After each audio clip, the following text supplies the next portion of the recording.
bagi kami Tuhan. Engkau sandaran hidup kami, Engkau Tuhan yang berharga dalam kehidupan kami. Terima kasih untuk kebaikan-Mu Tuhan. Terima kasih. Pagi hari ini kami mau belajar tentang kasih-Mu yang mengubahkan setiap kami Tuhan. Biar kami semua berjalan di dalam kasih-Mu. Ubah hati kami, ubah pikiran kami, ubah hidup kami Tuhan. Kami mau semakin mengasihi-Mu Tuhan.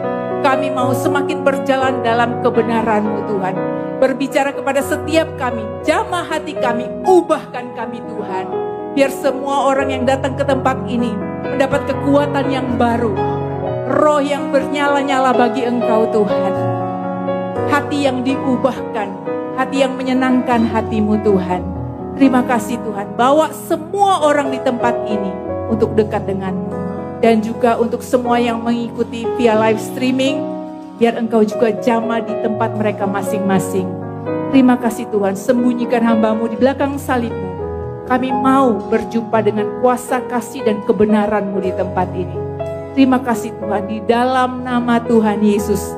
Semua yang siap menerima kasih Tuhan bersama-sama katakan, amin. Silakan duduk putra-putri kerajaan sorga. Shalom.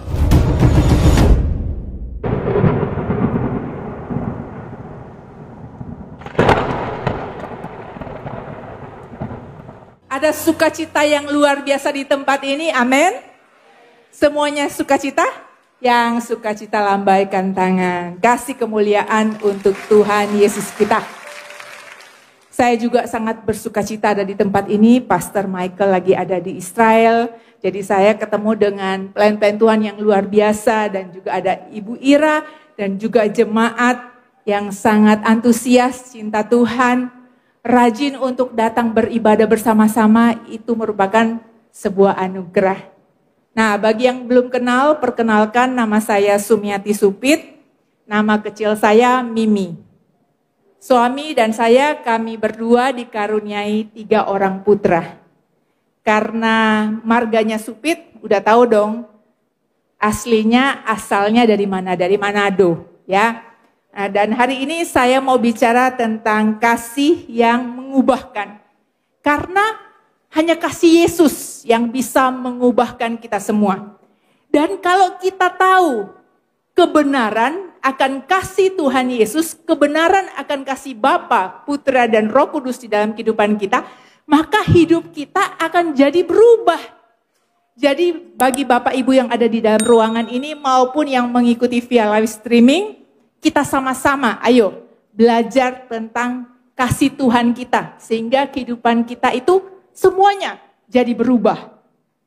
Kita bisa rasakan kasih karena Tuhan Yesus, Allah Bapa, Putra, dan Roh Kudus bentuk kita itu dengan serupa dan segambar dengan Dia. Diberi nafas kehidupan, kita bawa hati yang mendambakan kasih. Hati yang merasakan kasih, karena dari Tuhan memberikan kasih kepada kita, maka kita bisa mengasihi orang di sekitar kita. Kita bisa mengasihi Tuhan karena Tuhan terlebih dahulu mengasihi kita. Jadi kasih berasal dari Tuhan. Tuhan adalah sumber kasih. Allah kita bukan hanya punya sifat kasih, tapi Dialah kasih itu. Firman Tuhan di dalam 1 Yohanes pasal 4 ayat 8 berkata, barang siapa tidak mengasihi, ia tidak mengenal Allah. Sebab Allah adalah kasih. Jadi kita semua harus tahu bahwa Allah kita adalah Allah kasih. Dialah kasih itu, sehingga harus mengasihi Tuhan kita dan kita harus mengasihi sesama kita. Itulah tandanya kita anak Tuhan, kita murid Tuhan. Jika kita saling mengasihi. Amin. Nah, kita mau belajar sama-sama supaya hidup kita berubah. Kalau kita tahu kebenaran, maka kebenaran akan memerdekakan kita. Kita lihat sama-sama.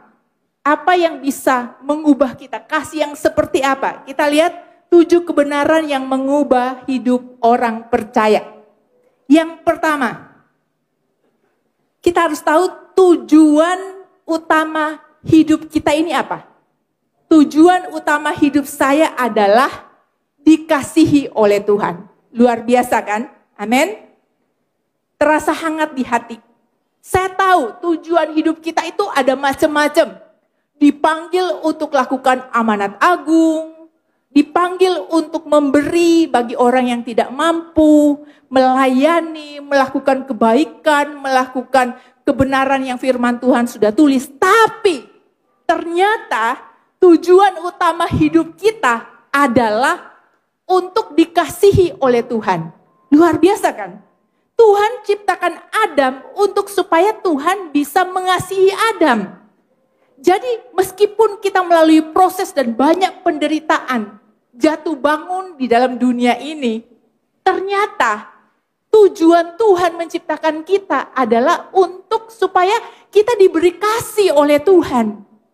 Dan kita harus tahu itu, jangan curiga hal yang buruk.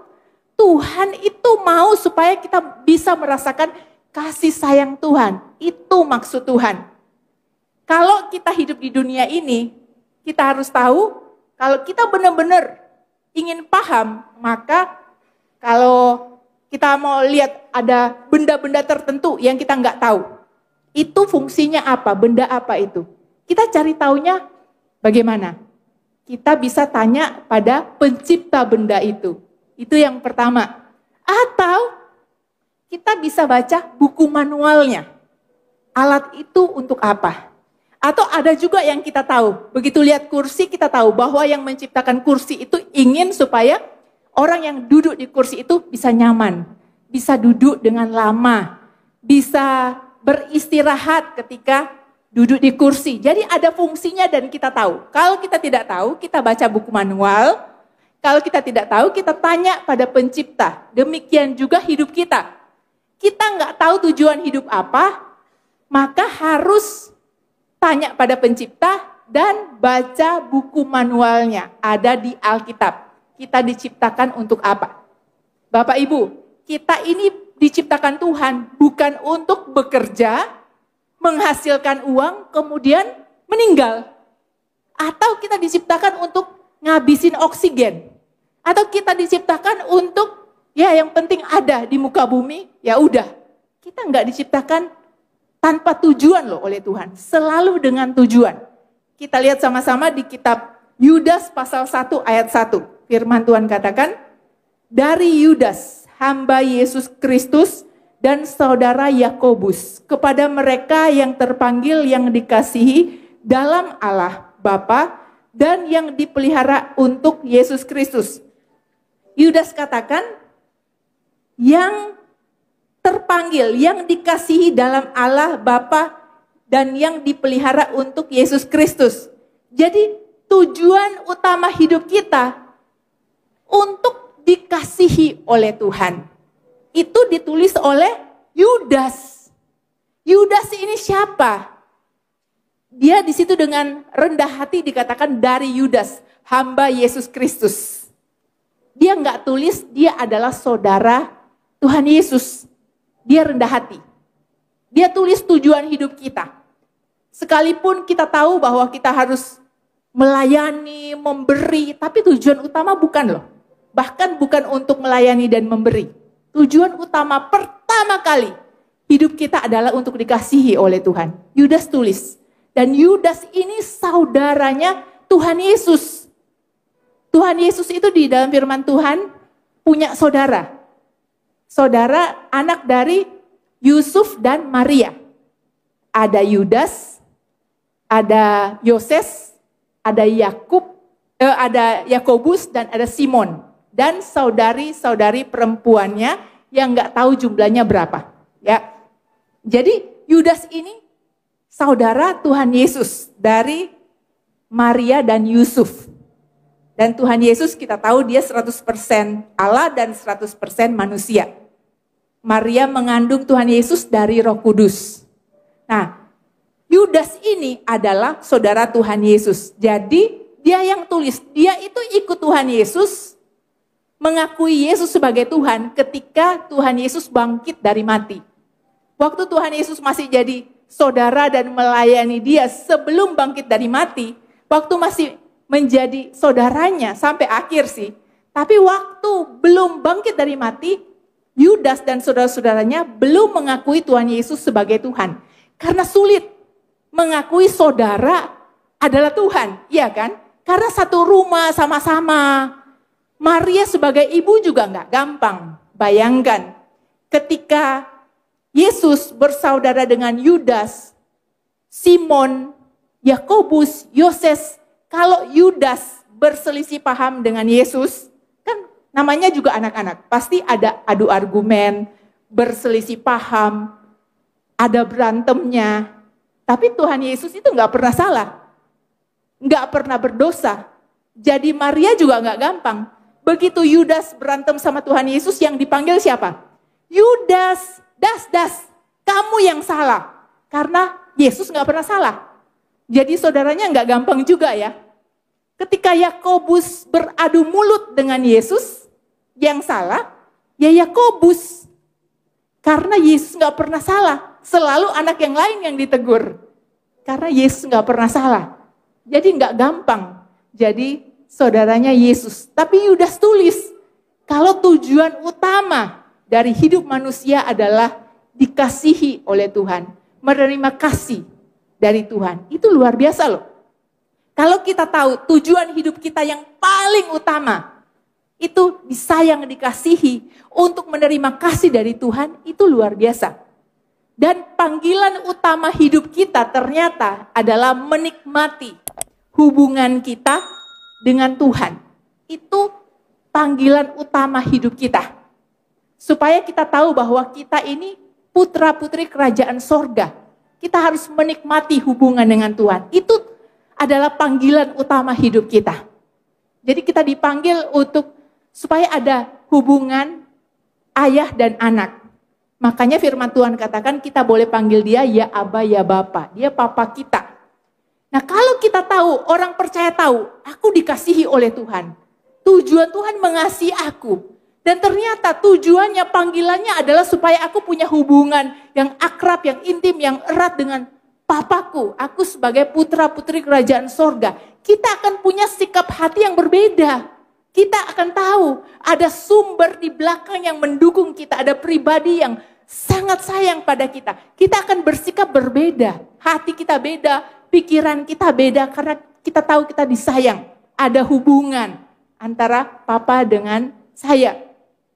Satu waktu saya pulang ke Manado, saya bawa teman-teman dari Jakarta maupun dari Surabaya, saya bawa ke rumah. Dan saya bilang sama papa saya dan orang-orang yang ada di rumah, teman-teman saya ini akan menginap di rumah kami ini. Terus oma saya yang sangat tegas berkata, enggak boleh. Teman-temanmu minta mereka tinggal di hotel.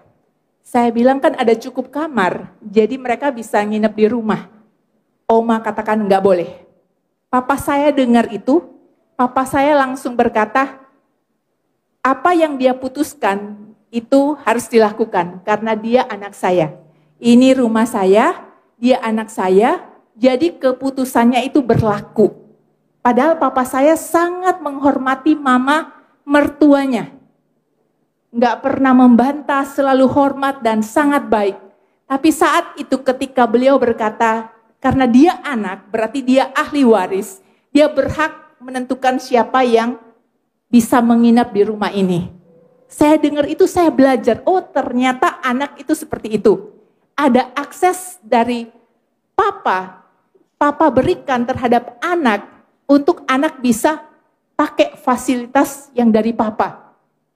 Jadi sebagai putrinya, sebagai putranya, bapak-bapak di tempat ini, saudara di tempat ini harus tahu, anak mempunyai akses dalam kerajaan sorga, bisa minta. Kita tahu, kita anak, kita berharga. Anak saya yang ketiga, yang kecil, itu selalu suka tanya, Mama, makanan ini punya siapa, roti ini punya siapa, kue ini punya siapa, minuman ini punya siapa. Selalu tanya ketika buka kulkas maupun lihat di meja, selalu tanya ini punya siapa, ini punya siapa. Saya dengan mau cari cepet ya sebagai mama yang lagi repot mau cari gampang, saya langsung jawab, namanya kan Ken. Saya bilang punya Ken. Roti ini punya siapa? Ken. Susu ini punya siapa? Minuman ini punya siapa? Saya jawab Ken. Semua saya jawab namanya. Dan tambahnya nanyanya makin banyak. Karena nanyanya makin banyak, saya bilang sini. Mama beritahu ya, di rumah ini ada makanan, ada minuman punya papa mama. Semuanya kamu boleh makan. Kamu dan saudaramu boleh makan. Karena punya kami, punya kamu juga. Dan ternyata dia baru memahami, oh ternyata semuanya bisa. Iya, saya bilang, makanan dan minuman ini tersedia, kamu bisa makan dan minum, kalau kurang bisa minta tambah. Jadi kita harus tahu, sebagai anak itu ada hak, ya. Jadi Bapak Ibu, tujuan utama hidup kita adalah untuk dikasihi oleh Tuhan dan juga panggilannya menikmati hubungan intim dengan Bapa kita, dengan Allah kita, dengan Tuhan kita sebagai putra-putri kerajaan sorga. Jadi jangan terasa miskin, gak punya apa-apa, kurang. Kita punya sumbernya, mendekat pada Tuhan. Dia yang kaya akan segalanya. Yang kedua, kebenaran kedua, kasih Tuhan itu lebar, panjang, dalam, dan tinggi. Lihat sama-sama di kitab Efesus pasal 3 ayat 18 sampai 19. Firman Tuhan berkata, aku berdoa supaya kamu bersama-sama dengan segala orang kudus dapat memahami betapa lebarnya dan panjangnya dan tingginya dan dalamnya kasih Kristus. Dan dapat mengenal kasih itu sekalipun ia melampaui segala pengetahuan. Aku berdoa supaya kamu dipenuhi di dalam seluruh kepenuhan Allah. Amin. Jadi firman Tuhan katakan, kasih Tuhan itu bagi kita, kalau kita harus mengerti dan tahu, kasih Tuhan itu bagi kita itu lebar, panjang, dalam, dan tinggi. Lebar bicara soal di dalam kehidupan kita, lagi di gunung, lagi di lembah, lagi di kota A, kota B, kita rasa atau enggak rasa hadirat Tuhan, dia tetap ada di sana. Dia tetap dampingi kita, amin. Dia tetap bersama-sama dengan kita. Kita mau terasa atau enggak, ini lagi dalam lembah kekelaman, enggak kerasa Tuhan, dia tetap ada. Karena bicara tentang kasih Tuhan yang lebar, ada di mana-mana. Bahkan di tempat tergelap pun Tuhan ada. Dan kasih Tuhan itu panjang, bicara soal selama-lamanya. Kalau kasih manusia, pendek. Bisa cinta sekarang, nanti cintanya bisa hilang. Bisa berjanji sekarang, nanti bisa ingkar janji. Atau manusia bisa pergi. Tapi kasih Tuhan itu panjang, artinya selama-lamanya. Tidak lekang oleh waktu, akan selalu ada, itu kasihnya. Dan kasihnya juga dalam, artinya sekalipun kita punya banyak sekali masalah, Tuhan kita sanggup untuk tolong. Karena kasihnya itu dalam. Dan kasihnya itu tinggi, bicara tentang dosa kita. Mau dosa apapun, semerah apapun, sehitam apapun, seburuk apapun, sudah enggak berbentuk, jangan terintimidasi, kembali kepada Tuhan karena Tuhan sudah menebus dosa kita. Dosa yang sudah kita perbuat dan dosa kedepannya yang bisa kita perbuat sengaja ataupun tidak sengaja, semua Tuhan sanggup dan sudah ampuni. Amin. Kasih kemuliaan bagi Tuhan. Kasih Tuhan itu luar biasa. Kalau kita tahu, wow, kasih Tuhan itu bagiku, itu panjang, lebar, tinggi, dalam, tidak tergantikan. Maka kita bisa punya kepercayaan diri bahwa aku dikasihi, aku disayangi, aku dipelihara. Tuhan ingin membombardir kita dengan kasih-Nya. Sorga ingin itu. Kita harus mengerti kebenaran itu supaya pola pikir kita berubah. Hati kita itu berubah. Tuhan kita itu bukan Tuhan yang suka menghukum. Tuhan kita itu bukan Tuhan yang kejam, tapi Tuhan kasih. Dia sangat mengasihi kita. Kalau kita tahu, kita mau deket-deket sama Tuhan. Karena Tuhan kita itu mau untuk menyayangi kita, mencintai kita. Itu yang pertama. Yang kedua, yang ketiga, kasih yang mengubahkan. Kita harus tahu bahwa saya diterima oleh Tuhan. Lihat sama-sama di Roma pasal 5 ayat 8. Akan tetapi Allah menunjukkan kasih-Nya kepada kita oleh karena Kristus telah mati untuk kita ketika kita masih berdosa. Kita harus tahu bahwa kita semua diterima oleh Tuhan. Katakan sama-sama, saya diterima oleh Tuhan. Banyak orang putus asa, hatinya hancur karena dia tidak diterima oleh orang yang dia kasihi atau dia ingin supaya diterima oleh orang yang dia hormati. Dan ketika nggak dapat, dia jadi kecewa. Kita harus tahu, pertama-tama kita itu telah diterima oleh Tuhan. Ketika kita masih berdosa, dia sudah tebus kita, sayang kita, terima kita. Dia mengasihi kita. Seringkali manusia itu merasa jauh dari Tuhan bukan karena Tuhan jauh. Manusia yang menjauh sehingga sudah nggak terasa Tuhan karena dia yang menjauh. Kenapa kita harus berdoa, merenungkan firman, mendekat pada Tuhan, melayani Tuhan, melakukan hal yang benar, menyukakan hati Tuhan, supaya kita tambah dekat dengan Tuhan. Supaya kita tambah sayang dengan Tuhan. Amin. Supaya kitanya, Tuhan tetap sayang.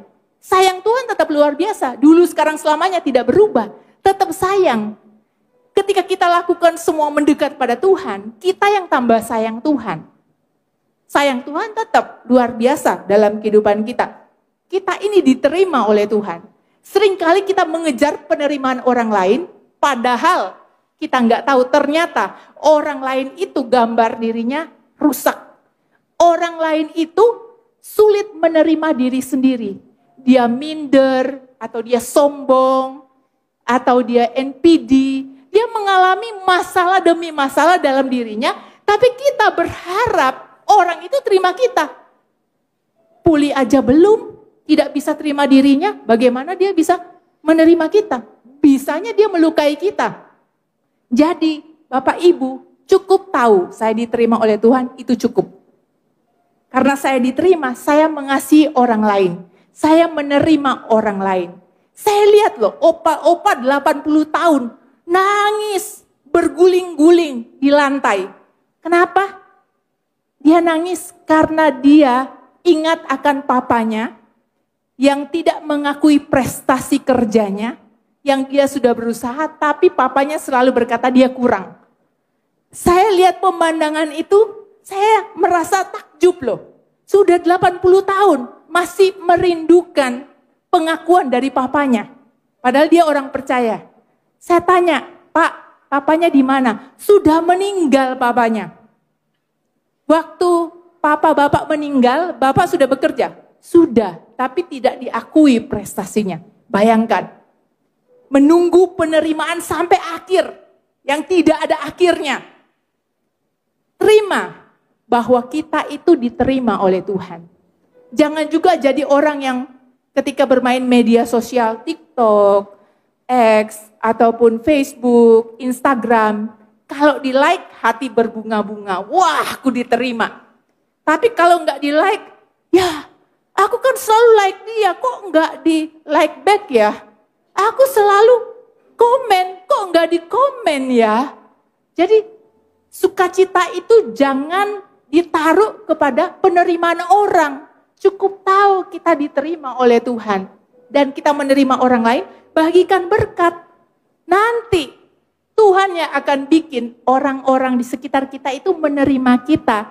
Itu semua anugerah. Jangan dikejar. Amin ya Bapak Ibu ya. Jangan sikap orang lain menentukan kebahagiaan kita. Kita yang bodoh. Ngapain? Kalau ditegur, diperhatikan, disapa, diakui, baru bahagia. Diterima, oh baru naik pengharapan kita. Pengharapan kita itu ada di dalam Kristus. Cukup diterima oleh Tuhan, aku punya kepercayaan diri di dalam Tuhan, bahwa Tuhan sanggup angkat dan Tuhan sanggup berkati, Tuhan sanggup pakai. Amin ya Bapak Ibu ya. Yang keempat, saya dapat mengajukan kebutuhan saya pada Tuhan. Jadi kita dapat mengajukan kebutuhan kita pada Tuhan. Kebenaran kasih Tuhan yang mengubahkan kita, kita tahu. Kita bisa minta sama Tuhan sebagai anaknya. Jangan jadi orang yang malu-malu terus nggak minta. Tuhan kok yang beritahu, minta. Mintanya yang apa? Yang konsisten dong. Minta secara rutin, terus-menerus. Dengan hati yang hancur, dengan hati yang sungguh-sungguh. Minta sama Tuhan, mendekat sama Tuhan. Kutip janji firman Tuhan, berdoa, berkeluh kesah pada Tuhan, mengeluh pada Tuhan boleh. Tuhan sanggup handle kok. Kalau mau mengeluh pada Tuhan, boleh. Dan kita juga bisa berdoa pada Tuhan dengan memakai apa yang menjadi kebenaran Tuhan. Tuhan, Engkau Tuhan yang adil, belalah hak dan perkaraku. Bisa minta. Kenapa kita harus berdoa, minta dengan berani dan spesifik? Karena firman Tuhan yang suruh, supaya kita bisa berpartner dengan Tuhan. Supaya kita bisa mengakui, kalau aku berdoa, aku minta, Tuhan menjawab, saya merasakan bahwa jawaban doa yang Tuhan berikan sangat memberkati. Kita yang jadi dekat dengan Tuhan, Tuhan tetap dekat dan ada dan sayang pada kita. Tuhan ingin supaya kita bermitra dengan Dia, kita merasakan kasih-Nya, kita merasakan bagaimana jadi putra-putrinya. Makanya disuruh minta. Tapi mintanya yang spesifik. Jangan malu-malu. Tuhan, Engkau yang paling tahu. Engkau tahu semua kok. Tuhan minta, saya nggak perlu sebut apa. Tuhan tahu kok. Pasti Tuhan akan berikan. Iya, Tuhan memberkati kita. Mencukupkan kebutuhan kita. Tapi Alkitab juga suruh kita minta. Dengan spesifik pada Tuhan. Sehingga Tuhan mendengar dan menjawab doa. Saya punya pengalaman ketika saya di rumah bersama oma saya. Saya ini tipe anak yang pemalu, introvert, dan gak suka minta gitu ya. Saya selalu berpikir orang sekitar saya, papa, mama, nenek, semua tahu apa yang menjadi kebutuhan saya. Dan mereka selalu cukupkan. Tapi ada bagian-bagian yang seharusnya saya minta sebagai anak atau sebagai cucu atau sebagai ahli waris yang saya tidak lakukan. Satu saat nenek saya itu mengeluarkan satu kotak tempat penyimpanan perhiasan. Dari muda dia sudah kumpulkan perhiasan, dia buka semuanya. Ada banyak perhiasan dengan kadar emas yang bagus dan semuanya tebal-tebal. Dan saudara saya, cucu-cucu yang lain pada datang. Yang tinggal di rumah itu maupun yang gak tinggal di rumah kami itu pada datang dan bilang, Oma saya mau ini, Oma saya mau itu. Banyak emasnya. Dan satu anak dikasih minimal 2 karena mereka minta. Tahu gak apa yang saya lakukan? Saya ada di sana, masih kecil. Saya ada di sana berdiri dan liatin. Gak minta. Dalam hati saya, sebagai cucu yang sudah tinggal belasan tahun, diasuh dari usia 2 tahun sampai 18 tahun, pastilah akan menyisikan 1-2 perhiasannya. Tapi ternyata ketika mereka bilang, Oma mau ini, mau itu, semua sudah di tangan masing-masing berjumlah banyak. Dan saya ada di sana, dan saya lihat kotaknya itu kosong, tidak bersisa. Yang tipis pun nggak ada. Kosong. Saya ada di sana melihat kotak kosong itu. Dan oma saya bilang, kenapa kamu nggak minta? Karena kamu nggak minta, kamu nggak dapat apa-apa. Jadi selama hidupnya, saya nggak dapat perhiasan oma saya itu satu pun. Nggak ada. Karena semuanya sudah habis. Dari situ saya belajar. Ternyata sebagai anak, sebagai cucu, sebagai waris, kita bisa minta. Firman Tuhan bilang kamu minta. Miliki keberanian untuk minta. Karena Tuhan yang beritahu kepada kita. Karena Dia yang ingin supaya kita semakin dekat dengan Dia. Dia ingin supaya kita semua jadi orang-orang yang tahu bahwa kasih-Nya itu nyata di dalam kehidupan kita. Ibrani pasal 4 ayat 16 berkata, sebab itu marilah kita dengan penuh keberanian menghampiri tata kasih karunia, supaya kita menerima rahmat dan menemukan kasih karunia untuk mendapat pertolongan kita pada waktunya. Jadi kita harus punya keberanian menghampiri tata kasih karunia Tuhan.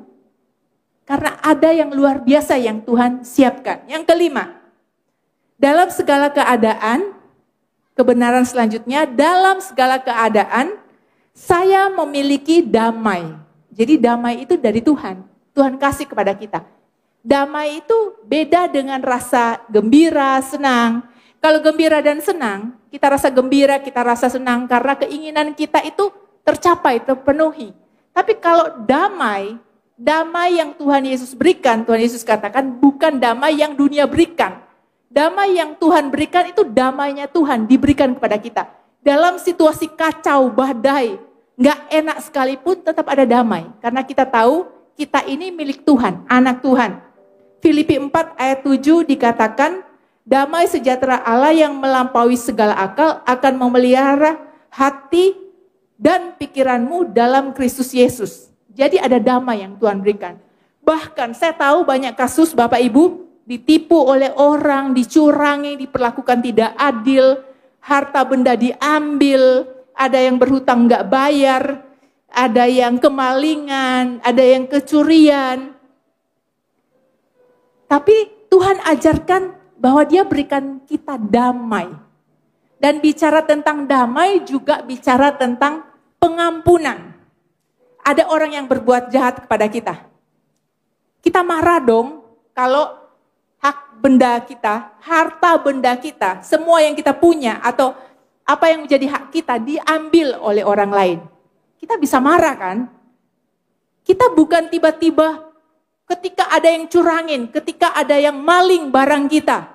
Kita akan bilang, oh hatiku penuh dengan damai. Aku mengampuni loh, karena hatiku ya, perasaanku penuh dengan kasih. Kasih Kristus ya. Sehingga meskipun aku dicurangi, kamu pukul aku, kamu fitnah aku, kamu lakukan hal yang gak baik. Tapi karena kasih di dalam hati, ada perasaan yang penuh dengan cinta kasih. Aku mengampuni kamu karena aku damai. Enggak gitu Bapak Ibu ya. Udah pengalaman kan? Waktu uangnya dicuri apa? Marah, merasa tidak adil, merasa geram. Kok ada orang kayak gitu? Kok jahat? Kok lakukan hal yang tidak baik? Kok membalas kebaikan dengan kejahatan? Marah dong di dalam hati. Tapi ingat, sekalipun marah, geram, jangan sampai pahit dan buat dosa. Waktu marah, apa yang harus dilakukan? Kita tahu, Alkitab suruh kita mengampuni. Mengampuni adalah sebuah pilihan, mengampuni adalah sebuah keputusan, dan mengampuni adalah sebuah komitmen. Untuk kita itu taat pada firman Tuhan. Firman Tuhan suruh ampunilah orang yang bersalah kepadamu. Tuhan yang suruh. Mengampuni 70 kali 7 kali. Artinya selalu mengampuni. Itu perintah Tuhan. Komitmen kita taat pada Tuhan. Sebel, geram dalam hati, iya. Tapi firman Tuhan gak bilang, ampunilah ketika perasaanmu lagi enak. Ampunilah ketika kamu lagi tenang. Ampuni dia ketika dalam keadaan baik-baik saja. Firman Tuhan gak tulis kalau kita harus mengampuni berdasarkan perasaan kita. Enggak. Firman Tuhan tulis dan perintahkan kita untuk mengampuni, titik. Jadi kita mengampuni karena apa? Karena perintah Tuhan, karena keputusan, komitmen kita melakukan firman Tuhan, taat pada Tuhan. Nah, saat kita memilih buat keputusan, komitmen untuk mengampuni, tiba-tiba datanglah damai sejahtera. Damai sejahtera itu selalu datang dari yang namanya ketaatan.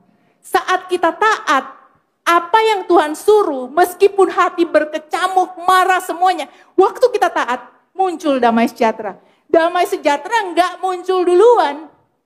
Sebelum ketaatan dilakukan, lagi marah, gimana tiba-tiba damai? Tapi ketika lagi marah, ketaatan pada Tuhan dilakukan, maka muncullah damai sejahtera.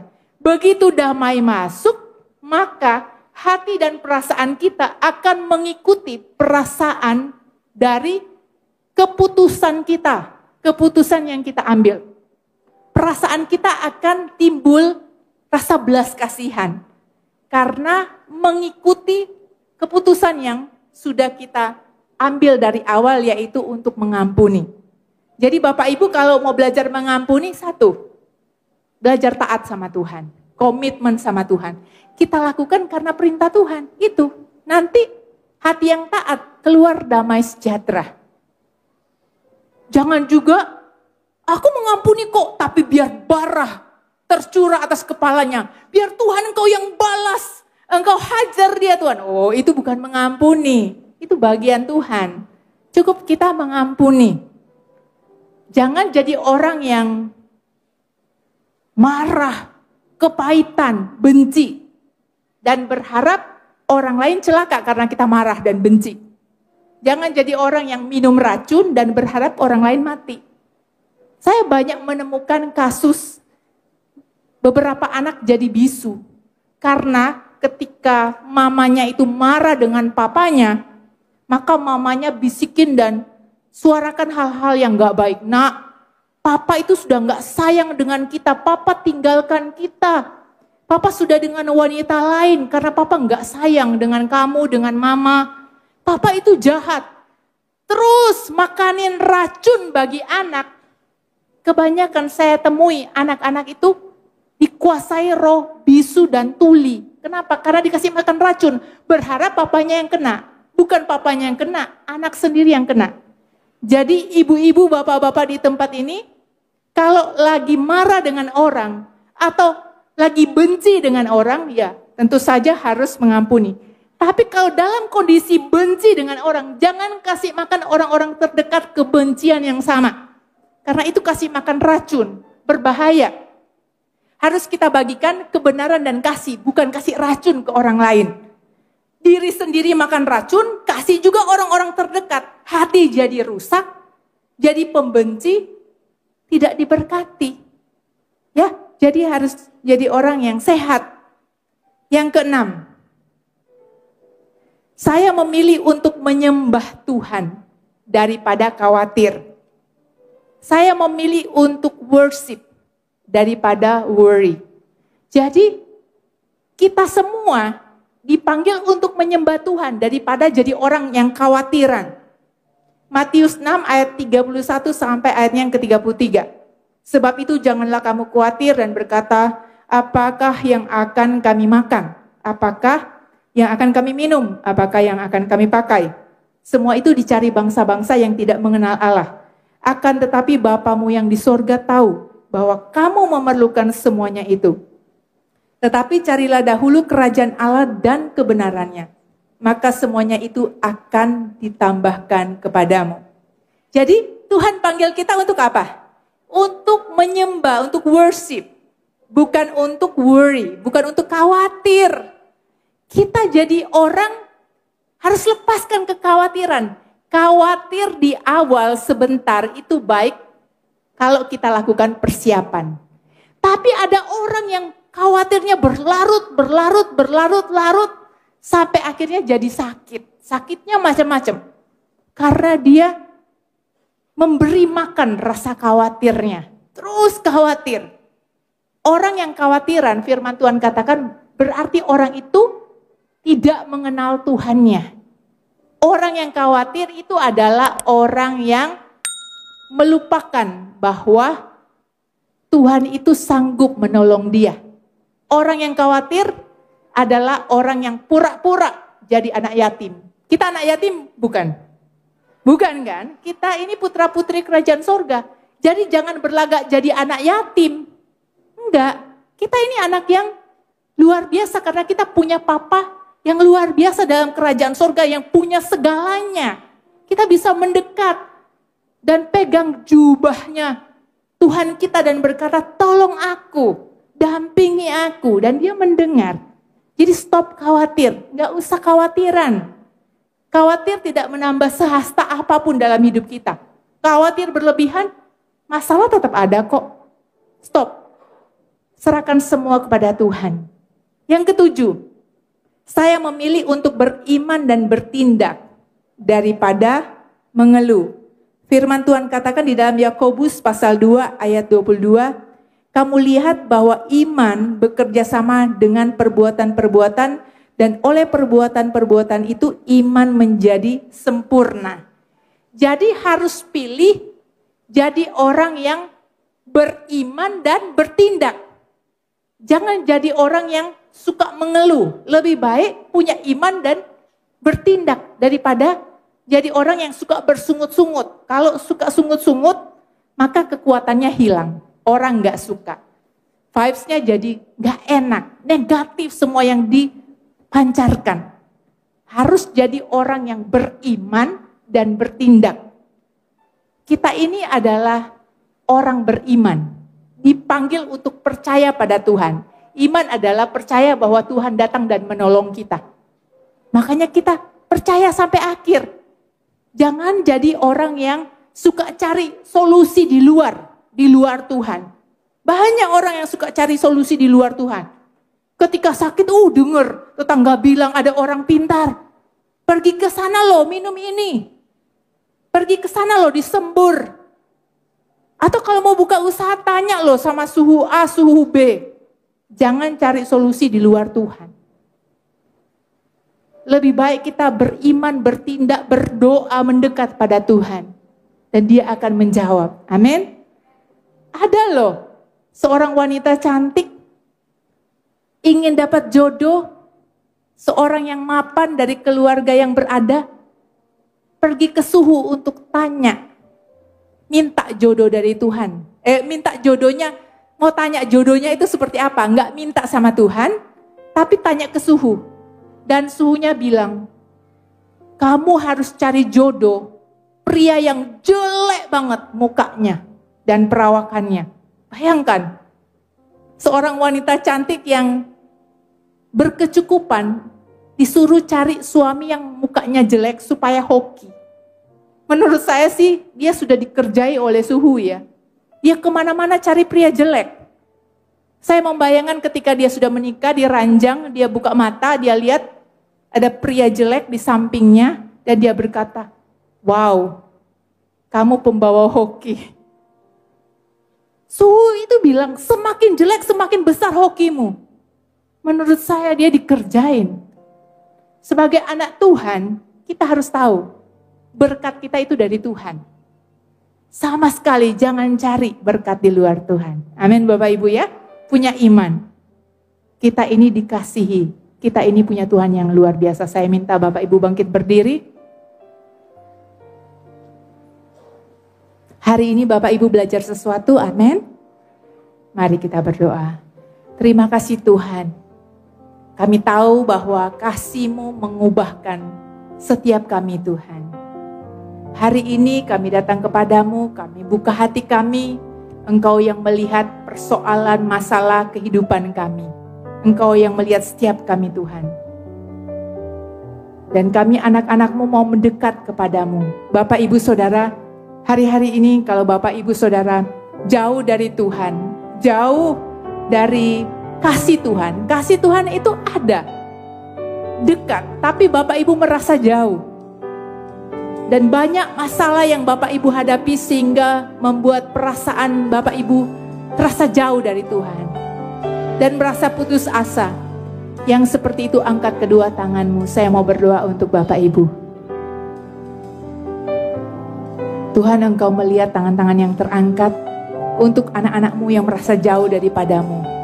Hamba minta biar Engkau dekatkan anak-anak-Mu. Biar anak-anak-Mu bisa merasakan kasih-Mu yang luar biasa. Biar hari ini anak-anak-Mu tahu bahwa anak-anak-Mu ini adalah putra-putri kerajaan sorga. Bukan anak yatim, tapi anak dari Papa yang luar biasa yang ada dalam kerajaan sorga. Yang mendampingi setiap kami Tuhan, yang ada di tengah-tengah kami.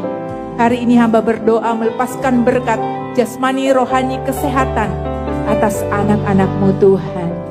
Terima kasih untuk kebaikan-Mu, terima kasih untuk kebaikan-Mu Tuhan.